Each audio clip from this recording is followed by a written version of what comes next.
This is a rear foot elevated split squat with an ipsilateral load. Now you're going to set up some risers, some bumper plates, a low box, it doesn't matter, anywhere from 6 to 12 inches in height.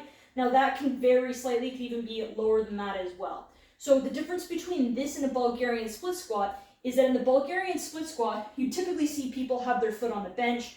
Now, a lot of people don't have adequate hip extension to get into that position. And to be honest, most people don't. So it's ideal to set up with a lower height box so that way we're not going into positions that we don't own. Now, in order to set up here, I'm going to start on the bottom. I'm just going to show on this right side here.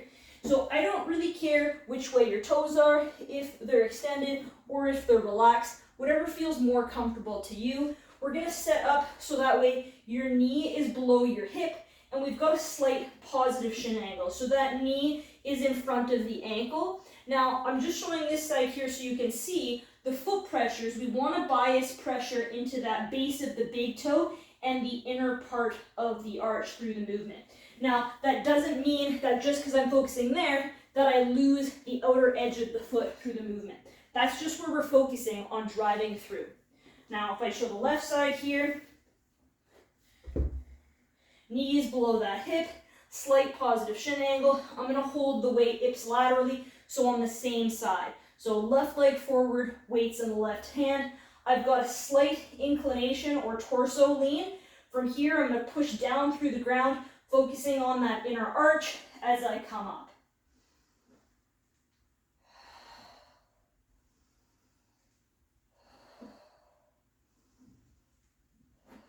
Stay nice and stacked the entire time. Now we want to make sure that we keep that torso lean just a little bit. We don't want to excessively go forward into a hinge. The second point being is that at the top position, we want to make sure we stay stacked and we don't overly extend at that top position trying to get tall. We'll extend through our low back and then we'll lose that rib to hip connection and flare through our ribs. So we want to stay stacked the entire time through the movement. The last piece here is if you feel a huge stretch on that back quad, you're just in too much elevation, so we want to lower that box down.